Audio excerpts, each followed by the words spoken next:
$17 million is vanishing from Wang Pit's accounts, not stolen, not laundered incorrectly, just evaporating like smoke, and the young Mafia boss has 72 hours before the Russian syndicate realizes his empire is collapsing from the inside out. The Meridian Cafe sits in downtown Seattle like a monument to old money trying to pretend it's legitimate. Marble floors, crystal chandeliers. The kind of place where a cup of coffee costs $18 and comes with enough pretension to choke on. Wang Pit owns the building. He owns the block. He owns half of Koreatown and a dozen shell companies that make asking questions about his wealth both dangerous and pointless. But right now, sitting in the private room on the third floor with 6 men in suits that cost more than most people's cars, Wang Pit owns nothing but a migraine and a death sentence disguised as a quarterly report. "Explain it again," Pitt says, his voice carrying the kind of calm that makes smart men nervous. Slowly. Lee Sang-woo, his CFO, a man who's managed the Huang family's money for 2 decades, looks like he aged 10 years overnight. The spreadsheets in front of him might as well be written in blood. The infrastructure your father built worked perfectly for 15 years. Cash businesses, layered shell companies, offshore accounts in jurisdictions that don't cooperate with U.S. authorities. He pauses, choosing his words carefully. But the world changed. Digital banking, real-time transaction monitoring, AI-powered fraud detection, FinCEN's new cryptocurrency reporting requirements. "I don't need a lecture on federal oversight," Pitt interrupts. His fingers drum against the mahogany table, the only outward sign of the rage building behind his devastatingly handsome face. The tattoos creeping up his neck seem darker in the afternoon light streaming through the windows. "I need solutions." "There are no solutions." Wu's voice cracks. "Not with the current structure. Every time we move money, we lose 12 to 15% to inefficiency. Transaction fees, conversion losses, paying middlemen who are themselves being monitored. Last quarter, we lost 4 million. This quarter, 6. Next quarter, 17 million. Pitt finishes quietly. The Russian payment. The room goes silent. Everyone knows what that payment represents. The Volkov syndicate controls the port. They move the Huang family's legitimate imports and their less legitimate cargo. They've done business together for a decade. But the Russians don't care about excuses or market conditions or infrastructure problems. They care about $17 million arriving on schedule, or they start viewing the Huang family as a liability to be eliminated. Pitt inherited this empire from his father 8 months ago.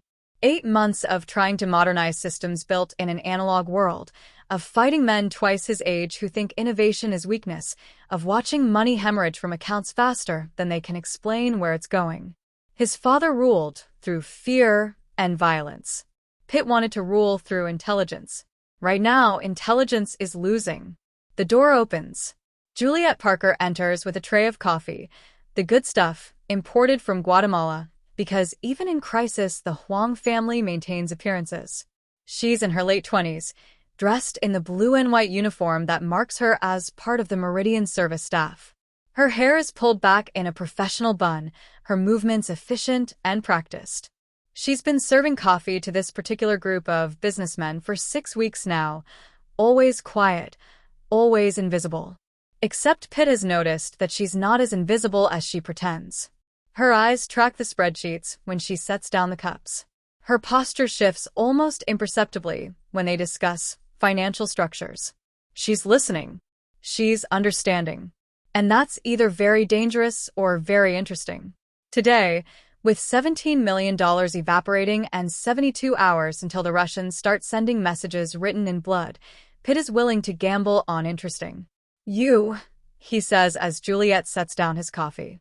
"You've been listening to us complain about money laundering inefficiencies for 6 weeks." The room freezes. Juliet's hand stills on the tray, but her face remains professionally neutral. "I serve coffee, Mr. Huang. I don't listen to private conversations." Huang. "My father was Huang Wan-sik." Pitt leans back, rolling up his sleeves to reveal the intricate tattoos covering his forearms, dragons and serpents and symbols that tell the story of his rise. "I'm Wang Pitt. And you're lying. You listen to everything." He gestures at the nightmare of spreadsheets covering the table. So here's my question, and I want you to think very carefully before you answer. If you were hemorrhaging millions of dollars through an outdated money laundering infrastructure, what would you do to stop it? It's a test. Maybe it's cruel. Pitt watches her process the question, watches her calculate whether honesty is more dangerous than playing dumb. Her eyes flick to the spreadsheets, then to the men around the table, then back to Pitt. For a moment, he thinks she'll deflect, apologize, retreat into the safety of invisibility. Instead, Juliet Parker sets down the coffee tray and looks him dead in the eye. "You're asking the wrong question," she says quietly. "You don't need to fix your laundering infrastructure. You need to stop laundering entirely." The silence that follows is so complete that Pitt can hear the traffic on the street 3 floors below. The spreadsheets don't lie, but they also don't make sense. Wong Pitt has been staring at the same columns of numbers for 40 minutes, watching $17 million disappear into a labyrinth of transactions that lead nowhere. Not stolen, not embezzled, just gone like water poured into sand. "Run it again," he says to Lee Sang-woo, his CFO. The older man's hands tremble slightly as he pulls up another screen on the tablet. Around the mahogany table in the Meridian Cafe's private room, 6 men in expensive suits sit in the kind of silence that precedes executions. "Third quarter," Wu begins, his voice carrying the weight of a man delivering a terminal diagnosis. "We moved $23 million through the usual channels. Shell companies in Delaware, cryptocurrency conversions, wire transfers through banks in Panama and Singapore. Standard protocol, same structure your father used for 15 years. And Pitt's finger taps the table once. Just once. Everyone in the room knows that small gesture carries more threat than most men shouting. 6 million lost to inefficiency. Transaction fees, conversion rates, middlemen taking their cuts, banks flagging suspicious activity and freezing accounts until we can provide documentation." Wu's finger traces a path through the digital maze. By the time the money reached the destination accounts, we had 17 million left. "That's acceptable," someone mutters from down the table. "That was last quarter," Wu corrects, and his voice drops. "This quarter, same amount in, same channels, same structure." But the landscape changed. FinCEN implemented new cryptocurrency reporting requirements. The EU updated their anti-money laundering directives. AI-powered fraud detection got smarter. 3 of our shell companies got flagged for audit. 2 offshore banks we've used for a decade suddenly required beneficial owner disclosure. Pitt already knows where this is going, but he lets Wu finish. Leadership isn't about knowing the answers. It's about letting your people tell you the truth before you decide who lives and who doesn't. 11 million lost to friction, Wu says finally. 12 million made it through. The number hangs in the air like smoke from a gun that's already been fired. 12 million. They owe the Volkov Russian syndicate 17 million by Friday. The payment is for port access, for looking the other way when certain containers come through, for maintaining the infrastructure that lets the Huang family move their legitimate imports alongside their less legitimate cargo. The Russians don't negotiate. They don't extend credit. They don't care about market conditions or changing regulations or infrastructure challenges. They care about $17 million arriving on schedule, or they care about sending a message written in blood and fire about what happens to business partners who can't meet their obligations. "How long until they know?" asks Park Min-jun, Pitt's head of security. He's a compact man with scars on his knuckles and the kind of face that stopped asking questions about morality. "They probably already know," Pitt says quietly. "Volkov has people everywhere. The question is how long before they act on what they know." 72 hours, Wu estimates. Maybe 96 if we're lucky. Pitt stands and walks to the window. 3 floors below, Seattle moves through its afternoon rhythm. People going to legitimate jobs, spending legitimate money, living legitimate lives. His father built an empire by staying in the shadows of that legitimate world, by understanding that darkness is profitable as long as you never let the light examine it too closely. But his father built that empire in the 1990s, when money moved slowly and records were kept on paper and borders actually meant something. The world changed. His father didn't. And now, 8 months after inheriting this mess, Pitt is watching $17 million evaporate because the infrastructure they built doesn't work anymore. Options, he says without turning from the window. We could borrow from the other families, suggests Kim Dae-ho, his father's oldest lieutenant. The Choi family in LA, the Park Syndicate in San Francisco. And show weakness to rivals who are already circling. Pitt interrupts. No. Next option. Silence. Because there is no next option. They could cut costs, but you can't cut $5 million in expenses in 72 hours without gutting operations. They could try to renegotiate with the Russians, but that's just asking to be made an example of. They could run, but you can't run from the Volkov syndicate. They have longer memories than elephants and more resources than most governments. We need to modernize, Wu says hesitantly. Rebuild the entire financial infrastructure from scratch. Move away from traditional money laundering into legitimate business frameworks. But that takes months, maybe years, and expertise we don't have. The door opens. Juliet Parker enters with a coffee service, and the conversation stops like someone pulled a circuit breaker. She's been the Meridian service staff for 6 weeks now, quiet, efficient, professionally invisible. Blue and white uniform pressed crisp, hair pulled back in a neat bun, moving with the practiced grace of someone who's learned to take up as little space as possible. But Pitt has noticed things about her. The way her eyes track the documents on the table. The slight pause when they discuss financial structures.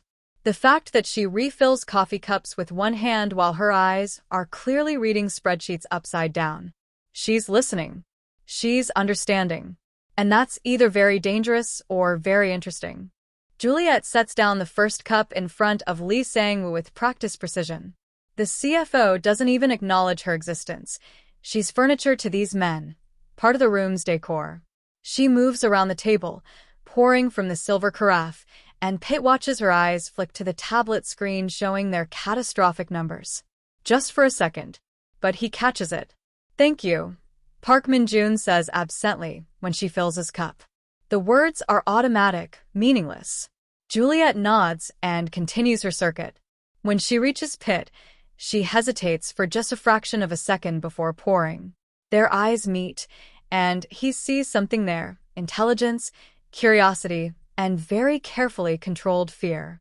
She knows she's been caught listening. She's wondering if that's fatal. Pitt makes a decision born of desperation and dark humor.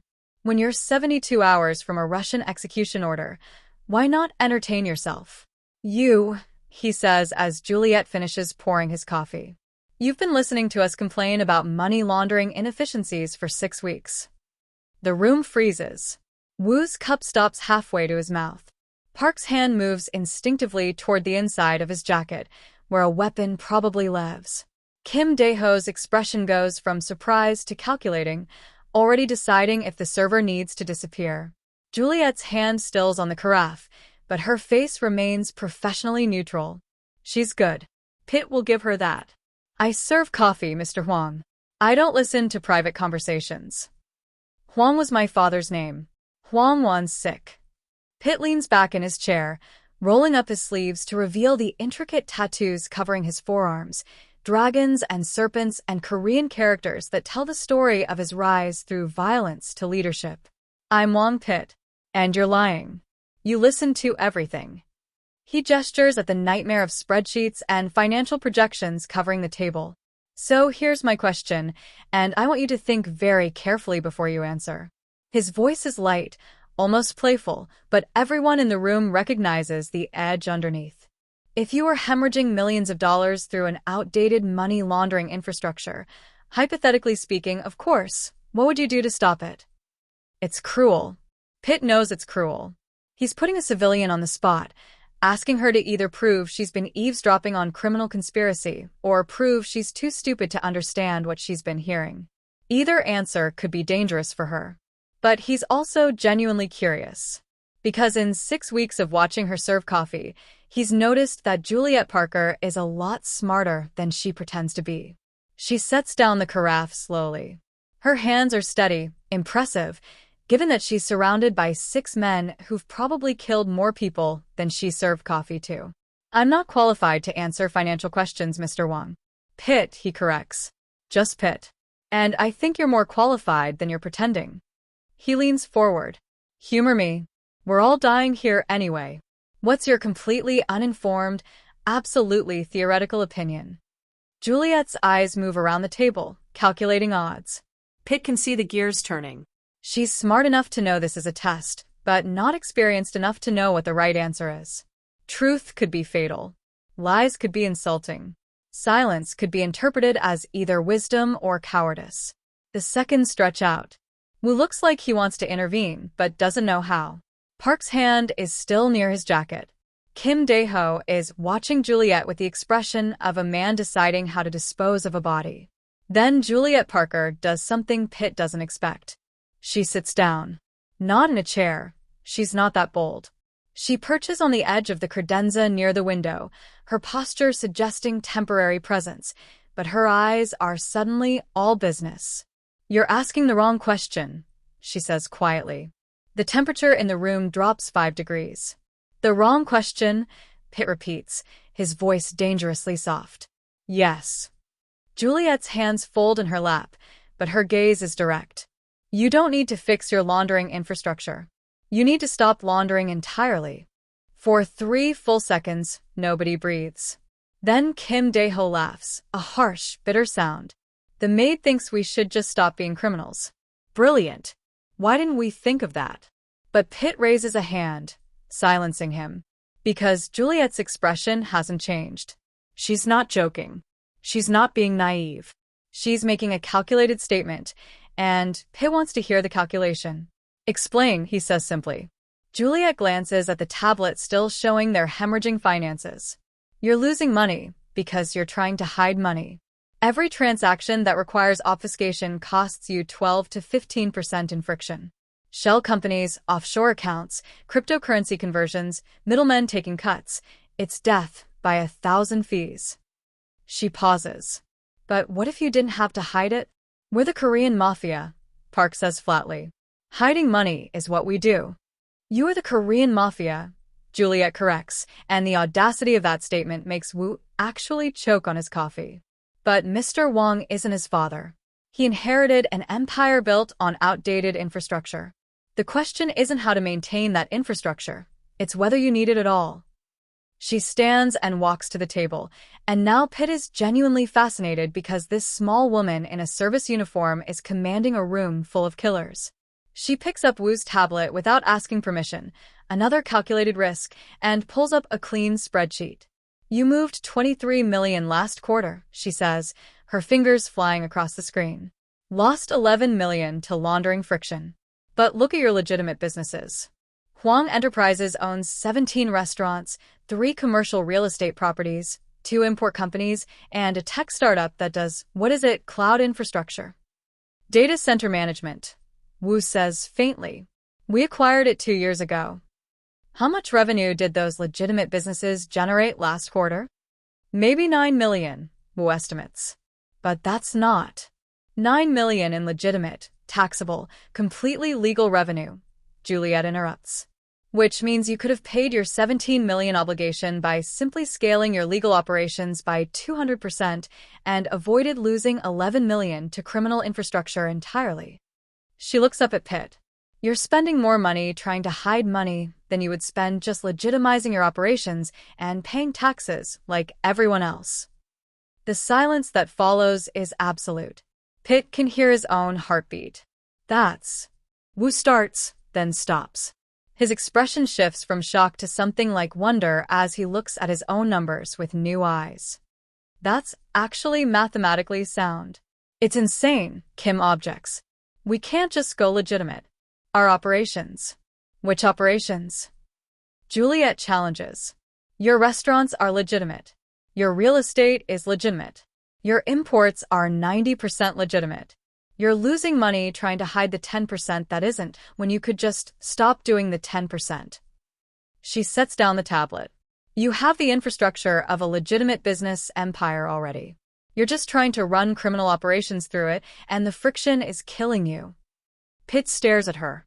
This woman, this maid who serves coffee, just articulated in 90 seconds what he's been grasping at for 8 months. The answer isn't fixing his father's system. It's dismantling it entirely. The Russian payment, he says slowly. How do we make that if we're liquidating our criminal revenue streams? You don't liquidate, Juliet says. You restructure. Scale your legitimate businesses aggressively. The tech startup alone, data centers are printing money right now with AI and cloud computing demand. You could triple revenue in 6 months with proper investment and management. She pauses. And you use this quarter's crisis as leverage. Tell the Russians you're restructuring your entire operation to be more efficient. Offer them equity partnership in your legitimate ventures instead of cash payments. They get more money long-term. You get time to execute the transformation. Everyone wins. The Russians don't accept equity partnerships, Park says. The Russians accept whatever is most profitable, Juliet counters. They're not ideologically committed to crime. They're committed to profit. Show them a path to more profit with less risk, and they'll take it. Pitt realizes his mouth is slightly open. He closes it and looks at Wu. Is she right? Mathematically? Wu is already running numbers on his tablet, his fingers moving faster than Pitt has ever seen. If we scaled the restaurant chain by acquiring 3 more properties, leveraged our real estate for expansion capital, put serious money into the data center operation. He looks up, and his expression is stunned. We could generate $25 million in legitimate quarterly revenue within 18 months. With legitimate expenses, legitimate taxes, we'd still net more than we do now after laundering losses. And we'd be untouchable, Juliet adds quietly. FBI can't indict a legitimate businessman. Russian Mafia can't threaten someone who's genuinely clean. You have everything your father built, but legal, sustainable, safe. Pitt looks at this woman, really looks at her. The uniform, the careful posture, the eyes that see through financial complexity like reading a children's book. Who are you? He asks softly. Juliet's professional mask cracks just slightly. Someone who used to be good at this, before my life fell apart. Now I'm someone who serves coffee and tries not to think about wasted potential. She picks up her tray. I should go. No. Pitt's voice carries absolute authority. You should stay. We have $17 million to figure out in 72 hours, and you just provided the only solution anyone's offered that doesn't end in bodies. He looks around the table. Anyone object? The men exchange glances. Wu shakes his head slowly. Park looks suspicious but intrigued. Kim Dae-ho's expression is inscrutable, but he doesn't protest. Then sit down, Miss Parker. Juliet Parker. Sit down, Miss Parker. Let's talk about how to turn a criminal empire into a legitimate one before the Russians decide to send us all a message. Juliet sits, and Wong Pitt realizes that his father's empire just changed forever. At 2 a.m., in his penthouse apartment overlooking Elliott Bay, Wong Pitt learns everything about Juliet Parker's past. His people are efficient. 6 hours after she left the Meridian Cafe with a promise to return tomorrow with a detailed proposal, he has her entire life story spread across his desk in manila folders and digital files. It reads like a tragedy written by someone who specializes in broken potential. Juliet and Parker. Born in Oakland, California. Father a mechanic, mother a nurse. Solid working-class family that sacrificed everything to send their brilliant daughter to Stanford. Full scholarship, graduated summa cum laude with a degree in economics. MBA from Wharton at 24, graduating second in her class. Recruited by Goldman Sachs. Then by JP Morgan Chase. She chose Morgan, started in their corporate finance division with a salary that made her the wealthiest person in her family by a factor of 10. That's where the fairy tale should have continued. But at 26, Juliet made a mistake. She blew the whistle on her managing director, who was structuring deals that technically complied with SEC regulations but were clearly designed to defraud pension funds. She was right. She had evidence. She reported it through proper channels. The managing director had friends. Powerful friends. Friends who made Juliet Parker's name radioactive on Wall Street faster than she could understand what was happening. She was laid off in a restructuring. Her former managing director was quietly moved to another division with a promotion. No investigation ever happened. And when Juliet tried to find new employment, She discovered that her reputation had been destroyed so thoroughly that financial firms wouldn't return her calls. Blacklisted at 27 for the crime of being right. The report shows her career trajectory after that, a series of increasingly desperate positions, each one further from her expertise. Financial analyst at a nonprofit, bookkeeper for a small business, tax preparer at H&R Block. Each job paying less, lasting shorter, until she finally landed in Seattle 2 years ago with nothing left to lose. Now she serves coffee at the Meridian Cafe for $15 an hour plus tips, with an MBA from Wharton and the ability to see through financial structures that confuse professional criminals. Pitt reads the file 3 times. Then he looks at the second file his people prepared, her current situation. Studio apartment in a building that should have been condemned years ago. $47,000 in student loan debt. Credit card balances that suggest she's been choosing between food and electricity. No family left in Oakland. Her father died of a heart attack 3 years ago, her mother from cancer 2 years later. No close friends. No relationships. Just a brilliant woman ground down by a system that punishes integrity, now serving coffee to criminals because legitimate business destroyed her for having ethics. She's clean, Park Min-jun says from the doorway. He's been standing there for 5 minutes while Pitt read. No criminal record, no concerning associations, no debts to anyone except credit card companies and the Department of Education. If she's FBI or a plant, she's the best one I've ever seen. She's not FBI, Pitt says quietly. She's someone who Wall Street chewed up and spit out, and now she's discovered that the criminal underworld values competence more than the legitimate one does. So we're really doing this? Park asks. Trusting our entire restructuring to a maid we met 6 hours ago? We're trusting it to someone who saw a solution in 90 seconds that we've been missing for 8 months. Pitt closes the file. Wu ran the numbers. Everything she said checks out. If we execute her strategy, we're not just solvent. We're positioned for exponential growth. If, Park emphasizes, if the Russians accept the proposal, if we can scale fast enough, if the other families don't see this as weakness and try to take territory, if federal authorities don't decide to investigate our sudden legitimacy as evidence of tax evasion. A lot of ifs. Every path has ifs. Pitt stands and walks to the window. The Seattle skyline glitters like broken glass. But staying the course has one certainty. We die. Maybe not this quarter, maybe not next year, but the friction kills us eventually. The infrastructure doesn't work anymore. He turns back to Park. She showed us a way out. I'm taking it. And what's she getting out of this? She hasn't asked for money. Pitt thinks about that. Juliet didn't negotiate compensation. She didn't ask for anything except the chance to come back tomorrow and present a full proposal. A woman who's been beaten down by the system for 3 years offered a chance to use her talents again, and her first instinct was to prove her value rather than extract payment. She's getting what Wall Street took from her, Pitt says finally. Respect. Recognition. A chance to be brilliant again. He pauses. And we're going to pay her what she's worth, whether she asks or not. Park nods slowly. There's one more thing in the file.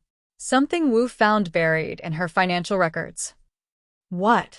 She's been making anonymous donations to a scholarship fund at Oakland Community College.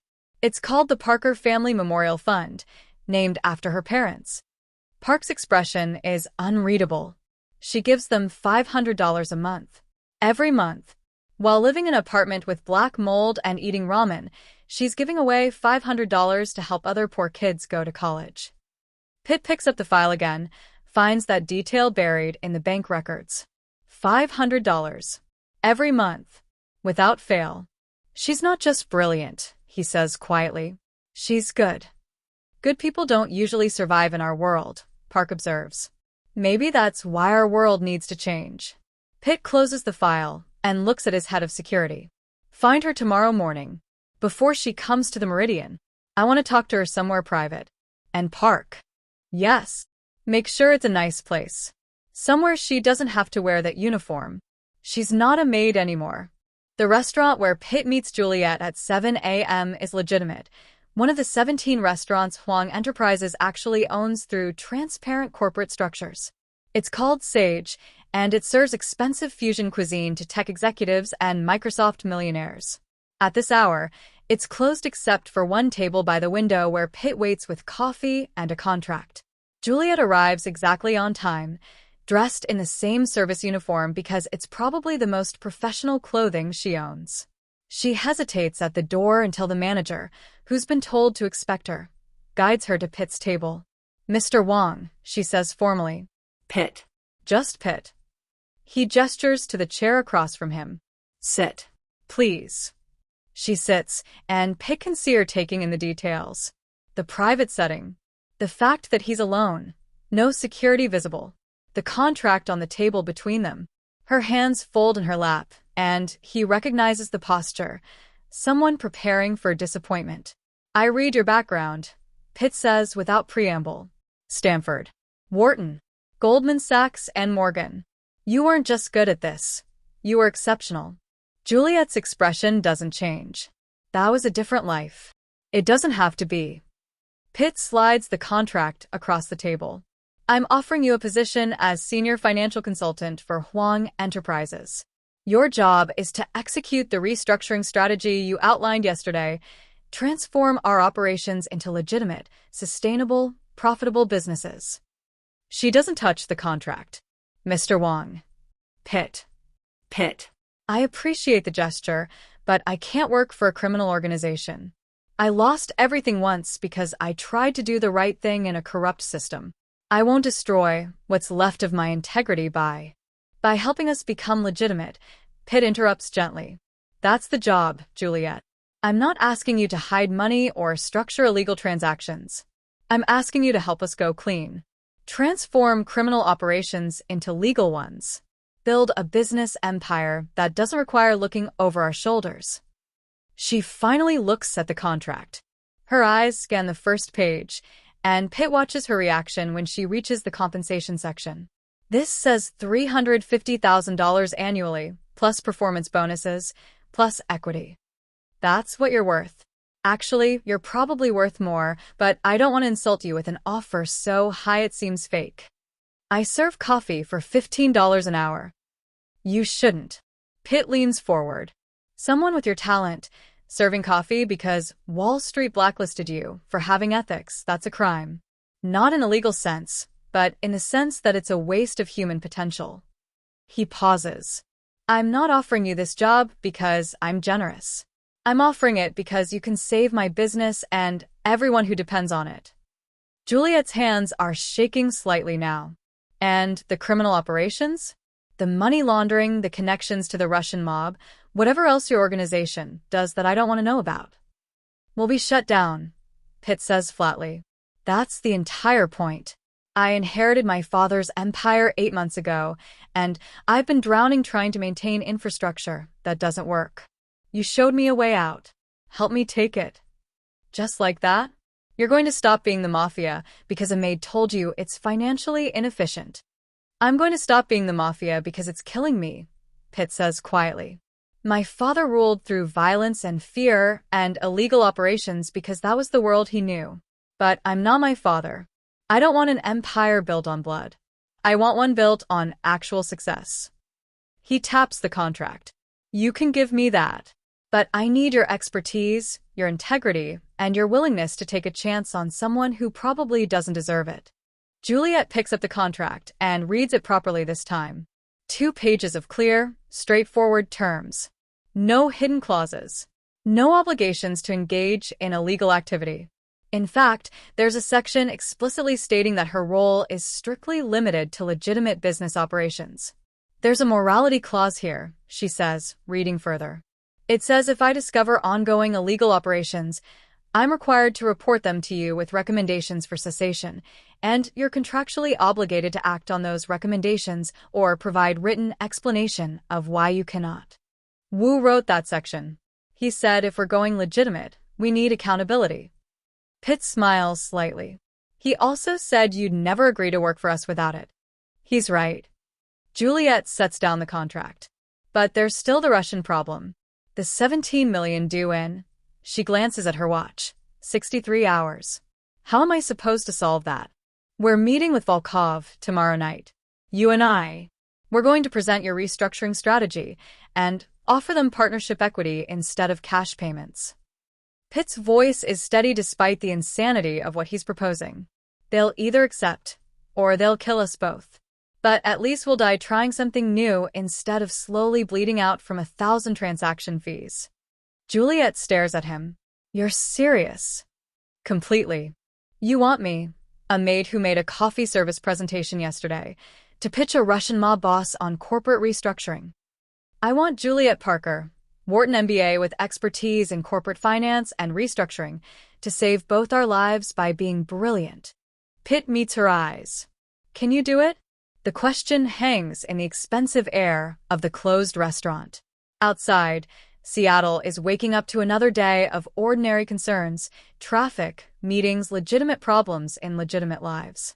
Inside, two people whose worlds shouldn't intersect sit across from each other and contemplate mutual survival. Juliet picks up the pen.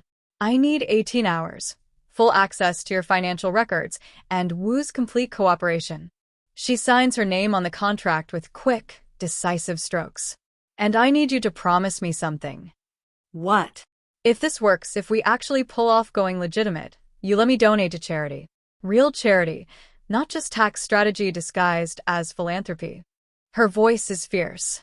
The Parker Family Memorial Fund is going to put 100 kids through college on Huang Enterprises money, and you're going to smile for the photo op. Pitt smiles for real now. Deal. Juliet Parker signs the contract. Wong Pitt countersigns it. And somewhere in Seattle, the Russian mob boss Volkov doesn't yet know that he's about to receive the strangest business proposition of his career. The coffee gets cold while they plan how to survive the next 63 hours. The Russians don't kill them. That in itself is a small miracle. The meeting with Volkov happens in a warehouse near the port, neutral ground that smells like salt water and diesel fuel and barely suppressed violence. Pitt brings Juliet and Wu. Volkov brings 6 armed men and a translator, even though his English is perfect. The translator is a power move, a way of maintaining emotional distance from a conversation. Juliet presents for 45 minutes. She uses a tablet and a portable projector, showing financial models and growth projections and market analysis. She explains how Huang Enterprises can scale legitimate operations to generate $50 million annually within 2 years, how partnership equity in a legitimate business empire is worth more than $17 million in laundered cash, how the changing regulatory environment makes traditional money laundering increasingly unprofitable for everyone involved. She's brilliant. She's terrifying. She stands in front of Russian mobsters in a borrowed business suit and talks about blockchain integration and venture capital like she's pitching to Goldman Sachs board members. Volkov listens in complete silence. When Juliet finishes, he lights a cigarette. Even though the warehouse is full of flammable materials and everyone's nervous, and studies her for 30 full seconds. You were made yesterday, he says finally, his accent thick, but his meaning clear. I had a bad few years, Juliet replies. I'm having a better day today. Volkov laughs. Actually laughs. Then he turns to Pitt. Your father would shoot you for this plan. My father's dead, Pitt says quietly. I'm not. No. You are not. Volkov takes a drag on his cigarette. You offer me something unprecedented. Partnership in legitimate business instead of cash for services. This is interesting, but also risky. What if your restructuring fails? What if your company's not profitable as you promise? Then you execute the liquidation clause, Wu says, speaking for the first time. He's somehow found courage in this warehouse of death. Contract includes guaranteed asset recovery if performance targets aren't met. You get your money either way, just over 2 years instead of this quarter. Volkov considers this. Outside, machinery moves. Ships load and unload. The port continues its work while criminal empires negotiate their futures. I accept, Volkov says finally. But with modification. I not want equity. I want debt instrument with equity upside. You pay me $17 million over 8 quarters, with interest. If your companies exceed performance targets, I convert debt to equity and become partner. If you fail, I take assets and we both pretend this insanity never happened. It's actually a good deal. Better than Juliet's original proposal because it gives Huang Enterprises more control, while still giving Volkov the upside he wants. Pitt looks at Juliet, who's running numbers in her head at light speed. Acceptable, she says. Interest rate, 7%. 5. 6. Done. They shake hands. Pitt, Volkov, and a Maid-turned-consultant who just restructured a deal between two criminal organizations into something that resembles legitimate corporate finance. One more thing, Volkov says as they're leaving. You fail at this, I kill you. But I kill her first. Slowly. So you understand cost of your ambition.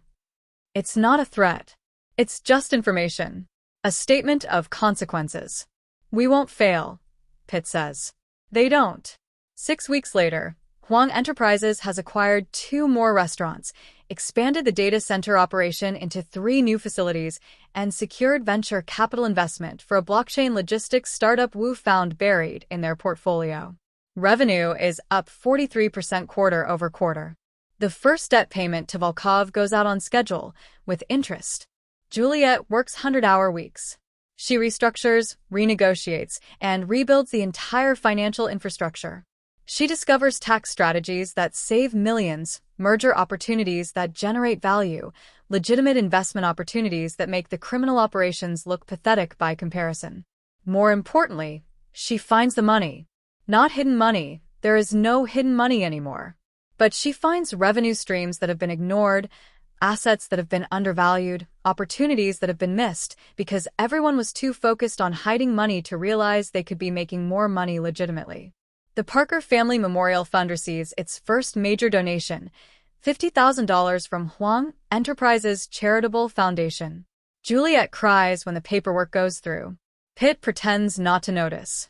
Wu becomes her biggest ally. The old CFO, who spent 20 years hiding money, discovers that making money legitimately is actually more satisfying. He starts taking online courses in digital finance. He tells Pitt that Juliet is the best thing that ever happened to this organization, and if you let her go, I'll quit and follow her wherever she goes. Park Min-jun, the head of security, remains skeptical but increasingly impressed. He watches Juliet negotiate with venture capitalists and equipment vendors and regulatory officials, and he starts to understand that violence isn't the only form of power. Kim Dae-ho, the old guard lieutenant, quits after 3 weeks. He tells Pitt that this isn't what I signed up for and that your father would be ashamed. Pitt doesn't argue. He lets Kim leave with a generous severance and the understanding that if he causes trouble, the trouble will be handled legally, through lawsuits and restraining orders, not through the traditional methods. The organization contracts. 6 of the old school members leave, unable to adapt to the new reality. But it also expands. Huang Enterprises hires 30 new employees, programmers, financial analysts, marketing specialists, legitimate business talent who would never work for a criminal organization but are happy to work for a rapidly growing Asian American business empire. Juliet's office is on the top floor of the building Huang Enterprises bought and renovated in Koreatown. Floor-to-ceiling windows. A view of the city. A desk that isn't from IKEA. She keeps her old maid uniform in the closet. Wu doesn't know why, but Pitt suspects it's a reminder of where she came from and what she survived. And somewhere around week 4, during a late-night session on blockchain protocols for supply chain management, Pitt realizes he's not just impressed by Juliet Parker. He's falling in love with her. It happens gradually, then all at once. First, Pitt notices that he looks forward to their meetings.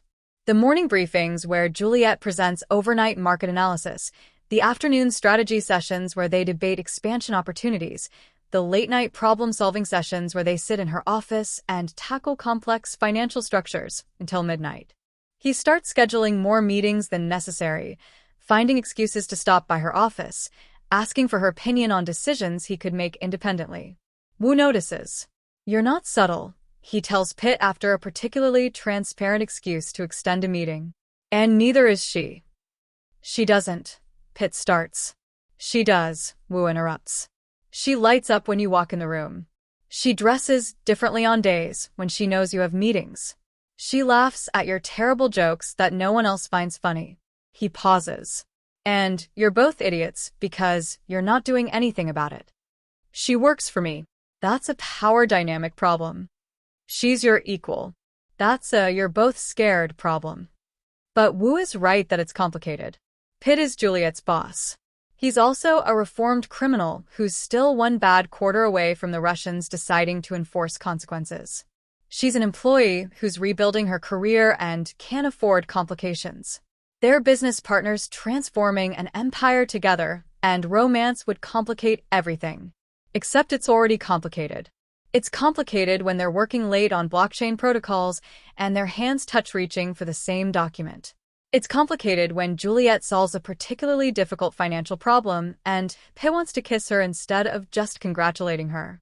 It's complicated when Pitt makes a joke about money laundering and Juliet laughs, really laughs, not the professional chuckle she uses in meetings, and the sound makes him happier than closing a multi-million-dollar deal.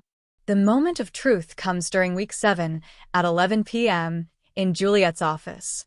They're working on the venture capital pitch for the logistics startup. It's important. This could be a $50 million funding round that would catapult Huang Enterprises into legitimate tech industry prominence. They've been perfecting the presentation for 3 days, and tonight they're finalizing the financial projections.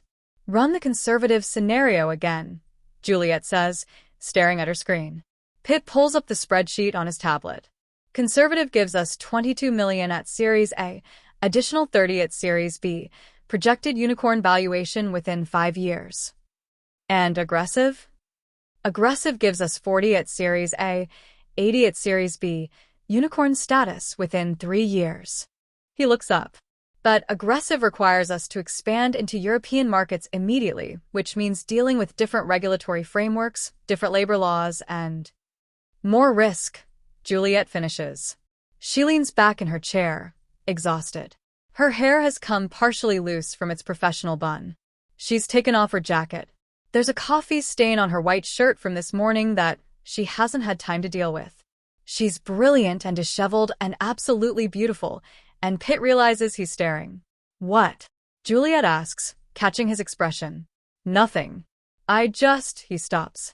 Because this is the moment. This is where he either says something or spends the rest of his life wondering what would have happened if he had. Juliet, can I ask you something personal?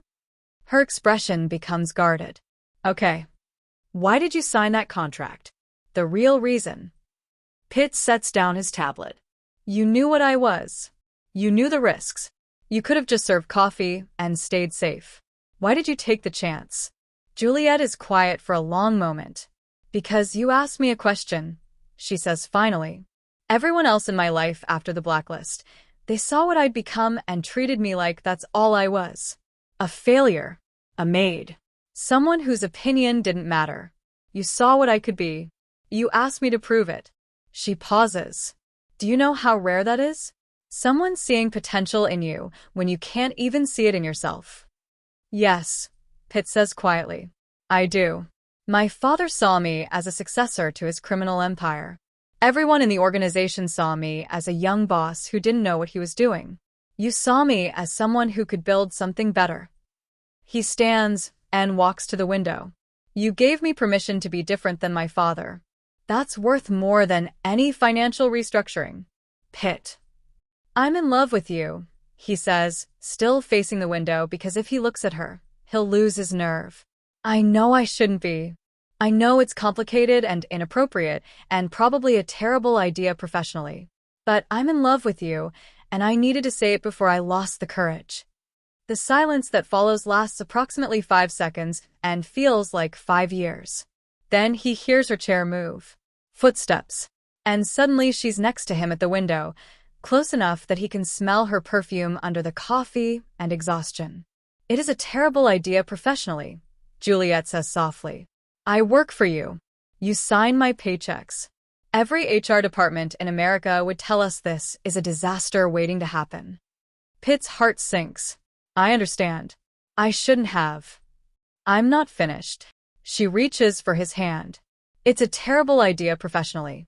But personally, I've been in love with you since you let me sign that contract with the morality clause.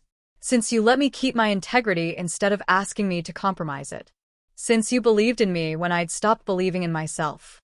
Pitt turns to look at her. Yeah. She smiles, and it's not her professional smile or her polite smile. It's genuine and slightly nervous and absolutely perfect. So, what do we do about it? I don't know.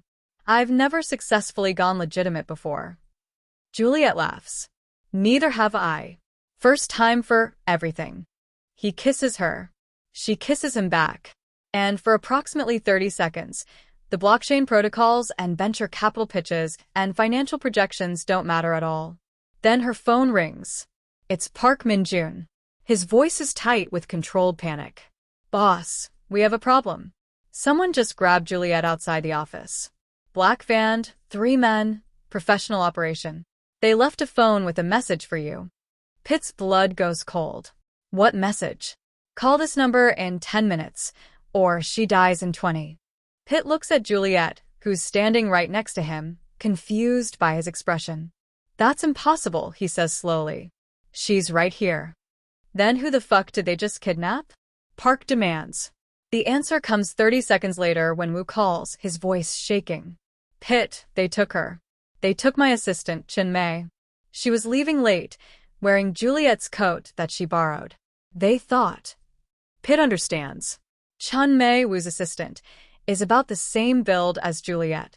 In dim light, wearing Juliet's distinctive red coat, she'd be easy to mistake. Someone just kidnapped the wrong woman thinking they were sending Pitt a message by taking Juliet. And whoever that someone is, they're going to be very angry when they realize their mistake. Lock down the building, Pitt orders. Juliet stays here with full security. Park, trace that phone. I want to know who's calling before they do. Already on it, Park says. But boss? The number? It's Russian. Of course it is. The phone call comes exactly 10 minutes later. Pitt puts it on speaker so Juliet and Wu can hear. Park is there too, his laptop already tracing the call through about 17 proxies. Wong Pitt, the voice says.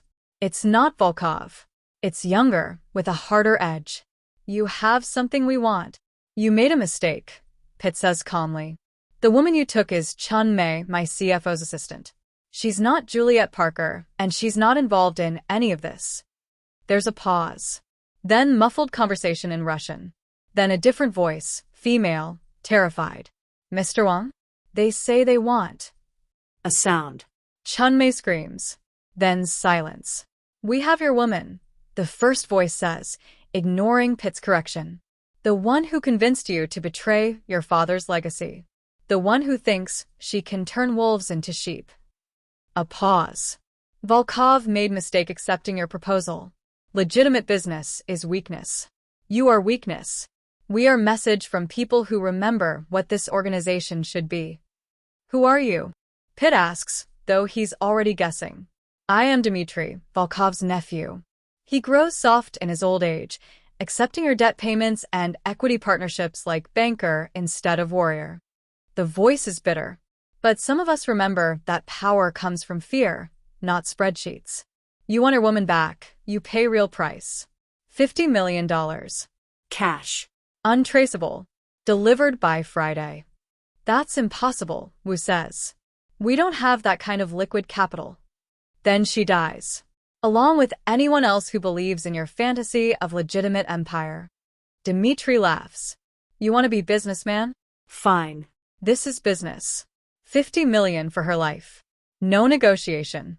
The line goes dead. Pitt looks at Juliet. She's pale but composed, her mind already working the problem. He doesn't want the money, she says quietly. This is about ideology. He thinks Volkov is weak for accepting our deal. He's trying to prove that the old ways still work. He took the wrong woman, Park points out. When he realizes he'll still have leverage, Wu interrupts. Chun Mei is my assistant. She's been working on all the restructuring plans. She knows everything about our financial operations. His voice breaks. She's 24 years old. She graduated from UW last year. This is her first real job. Juliet is already pulling up spreadsheets.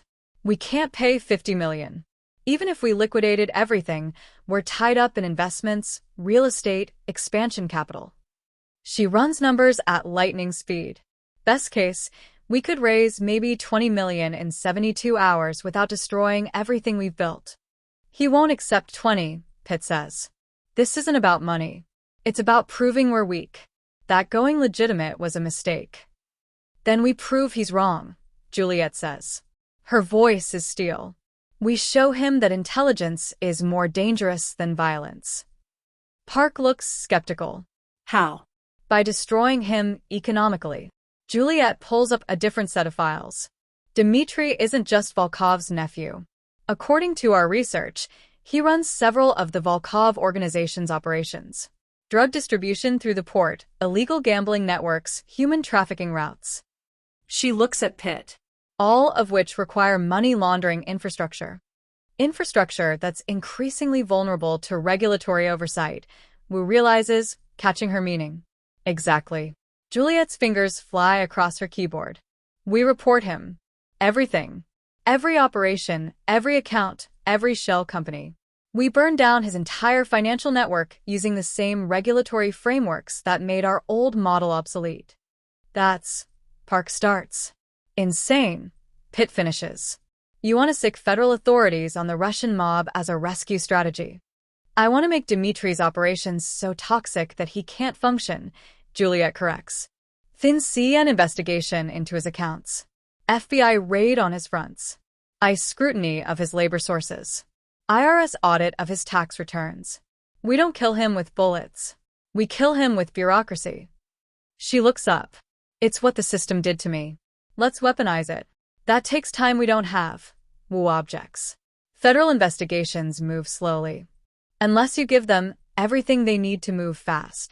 Juliet pulls up another file. I've been tracking the Russian operations since we started this restructuring. Just in case. I have account numbers, shell company registrations, transaction records, evidence of wire fraud, bank fraud, money laundering, tax evasion, and about 40 other federal crimes.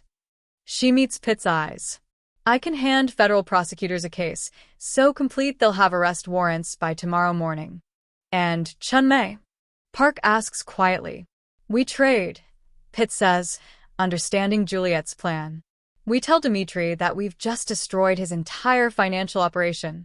Every account is frozen, every shell company is under investigation, every business is flagged for audit. He can kill Chun Mei, but it doesn't save him. Or he can trade her for the one thing we can give him. What's that? Wu asks. Time, Juliet says. We give him 24 hours to disappear before the arrests start.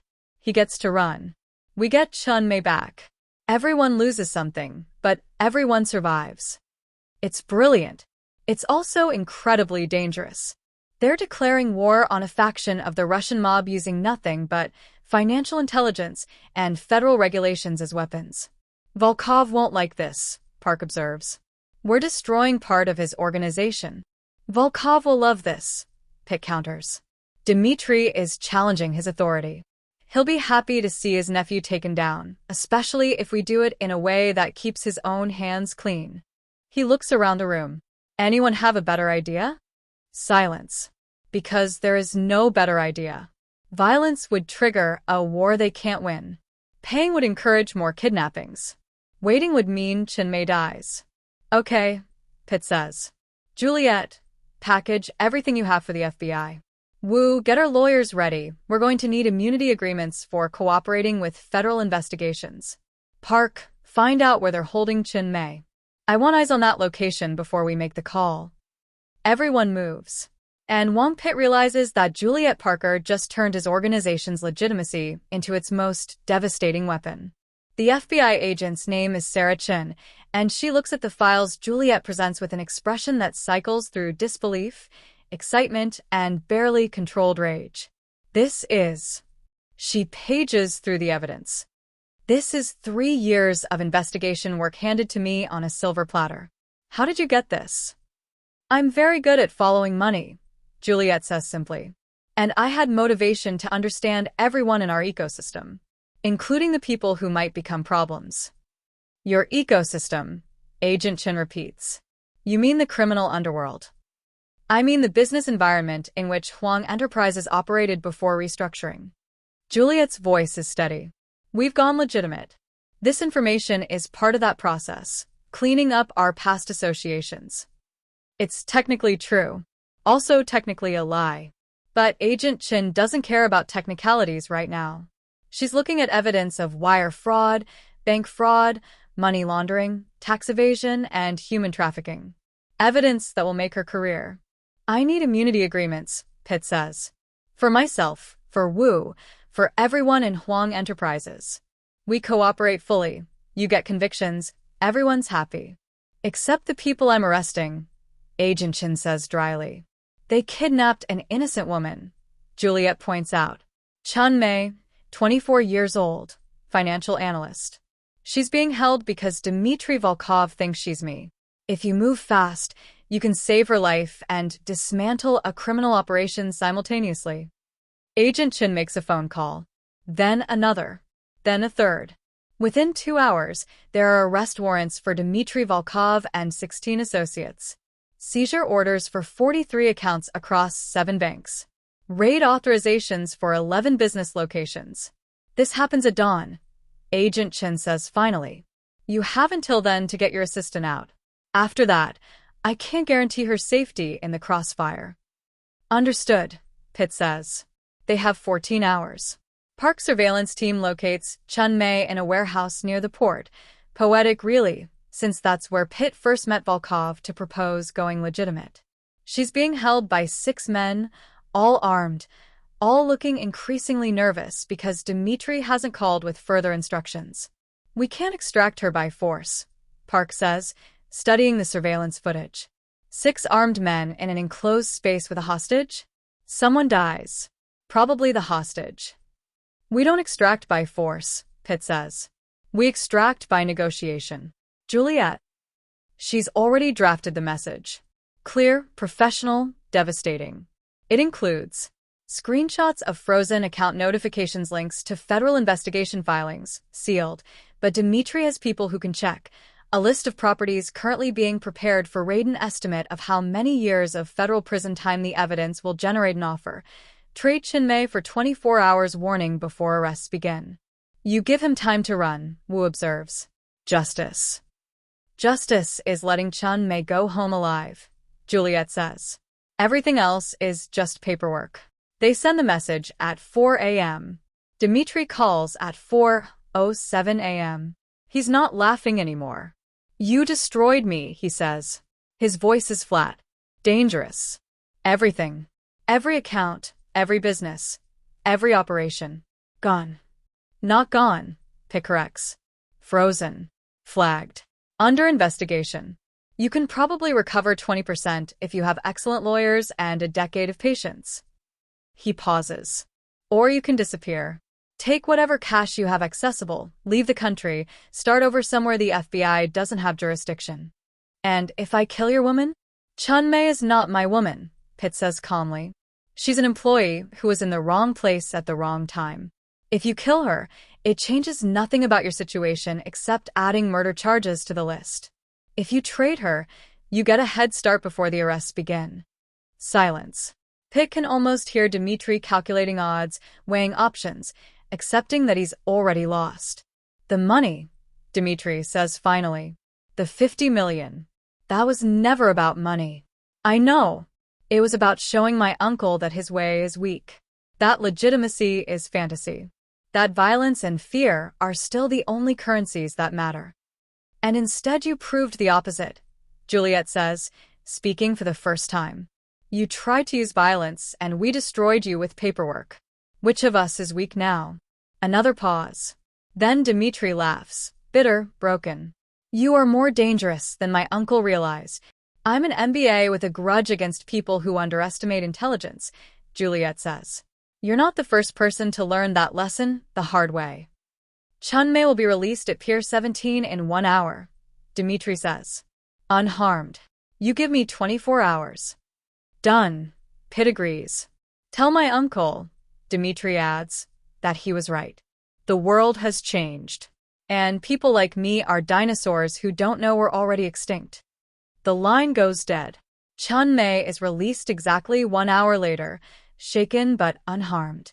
Park's team secures her, gets her medical attention, and gets her statement for the FBI. She's terrified, traumatized, but alive. Dmitry Volkov and all 16 associates disappear before dawn. The FBI raids empty warehouses and seized bank accounts. Agent Chen looks disappointed, but not surprised. He'll surface eventually, she says. They always do. Maybe, Pitt says. Or maybe he'll take his uncle's lesson to heart and go legitimate somewhere else. Stranger things have happened. 3 days later, Volkov himself comes to Huang Enterprises' offices. He brings Wu expensive vodka and Juliet flowers and looks at Pitt with something like respect. My nephew is fool, Volkov says. He thought old ways were best ways. You showed him otherwise. He raises his vodka glass. To new ways. To legitimate business. To proving that intelligence is most dangerous weapon of all. They drink. And Wang Pitt realizes that they've actually done it. They've transformed a criminal empire into a legitimate business, survived attempts to drag them back into the old world, and proven that going clean doesn't mean becoming weak. It means becoming dangerous in ways bullets can't match. 6 months after Chun Mei's kidnapping, Huang Enterprises goes public. The IPO is modest by tech standards, $200 million valuation, respectable but not revolutionary. But for an Asian American business empire that was laundering money through shell companies a year ago, it's a miracle. They ring the Nasdaq bell. There are photos, press coverage, Juliet and Wu and Pitt standing in front of monitors showing their stock price, all of them wearing legitimate business smiles that hide the fact that they're still slightly amazed this worked. The Parker Family Memorial Fund receives its largest donation ever, $5 million from Huang Enterprises Charitable Foundation. Juliet cries during the press conference. Pitt holds her hand and doesn't care who sees. Revenue hits $75 million in Q4. The data center operation is thriving. The restaurants are expanding into California. The blockchain logistics startup just closed Series B at $120 million. Every projection Juliet made in that warehouse a year ago has come true or exceeded expectations. Volkov's debt is paid off early. He converts to equity, becoming a minority shareholder in several Huang Enterprises subsidiaries. His operations have gone increasingly legitimate too. Apparently watching his nephew get destroyed by regulatory oversight was educational. Park Min-joon gets promoted to chief security officer and heads a team that protects against corporate espionage instead of rival gangs. He claims it's more boring but admits the stress level is lower. Wu retires at 63 with a pension, stock options, and the satisfaction of having helped transform a criminal empire into something his grandchildren won't be ashamed of. His replacement is Chun Mei, who recovered from her trauma with therapy and a determination to help build something good from something dark. Kim Dae-ho, the old guard lieutenant who quit rather than adapt, gets arrested 6 months after leaving. Turns out he started working for the Choi family in LA and got caught in an FBI sting. He gets 12 years. Pitt doesn't attend the trial. And on a Friday evening in December, Pitt asks Juliet to marry him. They're in her office, their office now, since they've stopped pretending they work separately. The Seattle skyline is darkening outside the floor-to-ceiling windows. They've just closed a deal for international expansion into South Korea, which feels poetically appropriate. I have a proposal, Pitt says. Juliet looks up from her laptop. We just closed a proposal. I'm proposaled out for the day. This one's personal. He pulls out a small box. Opens it. Inside is a ring that's expensive but not ostentatious, elegant but not flashy. Exactly Juliet's style. Marry me. She stares at the ring, then at him. That's not a question. Marry me, he amends. That's barely a question. Where's the speech? The romantic gesture? Juliet and Parker, you saved my life and my business and my soul. You turned a criminal organization into a legitimate empire. You proved that intelligence is more powerful than violence. You're brilliant and beautiful and ruthless in the best possible way. He pauses. You also still have your maid uniform in the closet, which I think means you're a little bit crazy, but I love that about you too. So, will you marry me? Juliet is crying. She's also laughing. I kept the uniform to remind me that pride comes before falls, that circumstances can change in an instant, that I should never take success for granted. And yes, you idiot. Obviously, yes. He puts the ring on her finger. She kisses him. And somewhere in Seattle, a city full of legitimate businesses and illegal operations and everything in between, two people who shouldn't have met find themselves building a future neither of them expected. The wedding is 6 months later. Small ceremony, close friends, family, what's left of it. Volkov sends an absurdly expensive gift and a card that says, "Congratulations on legitimate happiness." Agent Shin attends as a guest, which is surreal but somehow appropriate. Wu gives a toast. I spent 20 years hiding money for a criminal organization. I thought that was success. Then Juliet showed me that real success is building something you're proud of, something that doesn't require looking over your shoulder, something your grandchildren will want to be part of. He raises his glass. To the woman who saved us all from ourselves. Everyone drinks. And Wang Pit realizes that his father's empire is completely gone. What remains is something new, something better. Huang Enterprises is legitimate, profitable, sustainable, and clean. More importantly, it's something he's proud of. Later, during the reception, Juliet pulls Pit aside. There's one more thing we need to do, she says. What's that? Close the last operation. She shows him a file on her phone. This shell company. It's still active. It was used for money laundering 3 years ago. Nothing illegal now, but it exists. It's the last piece of your father's empire that hasn't been dismantled or transformed. Pitt looks at the file. It's small, inactive, harmless. But Juliet's right. It's the last thread connecting them to what they used to be. Shut it down, he says. File the dissolution paperwork. Close every account. Make it official. Juliet nods and starts typing on her phone. 30 seconds later, the paperwork is submitted. The last criminal entity connected to Huang Enterprises begins its legal death process. We're completely legitimate now, Pitt says. We are. Juliet puts away her phone and takes his hand. How does it feel? Terrifying, he admits. We have no safety net. No backup plans. If we fail, we can't pivot back to criminal operations because there are no criminal operations left to pivot to. Good, Juliet says. That's what forces us to succeed. Not the fear of rival gangs or FBI investigations, but the fear of failing at something we built honestly. She leans against him. Besides, we won't fail. We're too smart, too stubborn, and too invested in proving everyone wrong. Everyone who said a mafia boss and a blacklisted analyst couldn't build something legitimate together? Everyone who said intelligence doesn't matter as much as violence, that integrity is weakness, that going clean means becoming insignificant. She looks up at him. We proved them all wrong. And we'll keep proving them wrong. The reception continues around them. Music plays. People dance. In the corner, Wu is showing Chun Mei old photos of Huang Enterprises' criminal days, probably explaining how far they've come. Park is talking to one of Juliet's cousins, looking uncomfortable but trying. And Wang Pit kisses his wife and thinks about his father. Huang Wansik built an empire on violence and fear and illegal operations. He ruled through intimidation and died believing that was the only way to succeed. His son inherited that empire and let a maid help him tear it down and rebuild it into something better.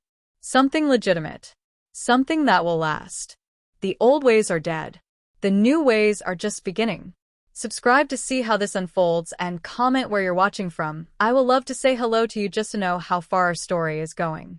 And that's how Wang Pit went from mafia boss to legitimate CEO, and how Juliet Parker went from serving coffee to saving an empire. A criminal organization transformed into $1 billion business. A maid with an MBA who proved that intelligence is the most dangerous weapon of all. Wang asked a question as a joke. Juliet answered it and changed everything. Sometimes the people you underestimate are the ones who save your life. $17 million was evaporating into thin air, and the Russians were coming for blood. But instead of solving it with violence, they solved it with spreadsheets. Instead of hiding money, they made it legitimately. Instead of becoming weaker by going clean, they became untouchable. If you made it to the end, smash that like button right now. This story took hours to research and write, and your like tells YouTube to share it with more people who need to hear about ordinary people doing extraordinary things. Hit subscribe and turn on notifications because next week's story is even crazier. I'm talking about a janitor who discovered his company's CEO was embezzling millions and decided to take them down using nothing but a mop, a security badge, and an accounting degree nobody knew he had.